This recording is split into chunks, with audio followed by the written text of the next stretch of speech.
I read 7 books in the month of March, so let's talk about them. First book that I read this month, starting out strong, was Flawless by Elsie Silver. This is the first book of the Chestnut series. I'd had it on my Kindle for super long and just never got around to it. I was so into it, absolutely loved Rhett. I gave this book 5 stars. Which is the second book I read in March, Heartless by Elsie Silver.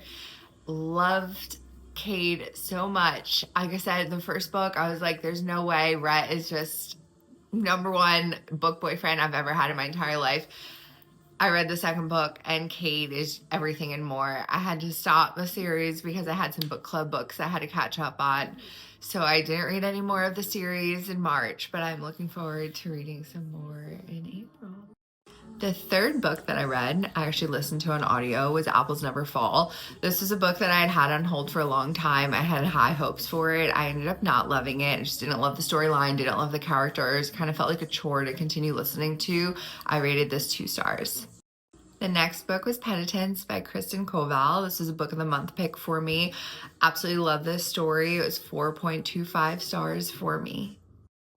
The next book was Unwanted by Mia Sheridan. This was a book club pick for me. I absolutely loved it, devoured this story. This was another 5-star read for me. I feel like I had a lot of 5-star reads this month. I just absolutely adored it. Absolutely adored Jack, absolutely adored the story. It was kind of a play on Tarzan. It was really interesting, just really grabbed you and you just really felt for all the characters. The Homewrecker was the next book that I read. This was another book club pick. I went into this totally blind. It was kind of a lot for me. I rated this 3.5 stars. I did like the book. It was, like I said, a little too much for me. It was a throuple situation.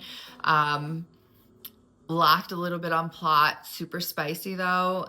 Didn't hate it. Just didn't love it. Again, 3.5 stars.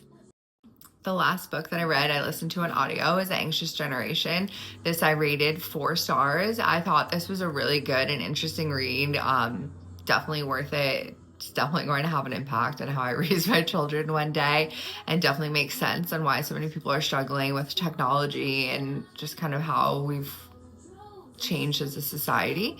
So I thought this was a really good book. Again, I rated this one 4 stars. And that wraps up our March reading. I hope you guys had fun. This took so much longer than I anticipated. My dog freaked out at my camera stand. I don't know what the hell I'm doing, but I had fun and I can't wait to do an April reading wrap up.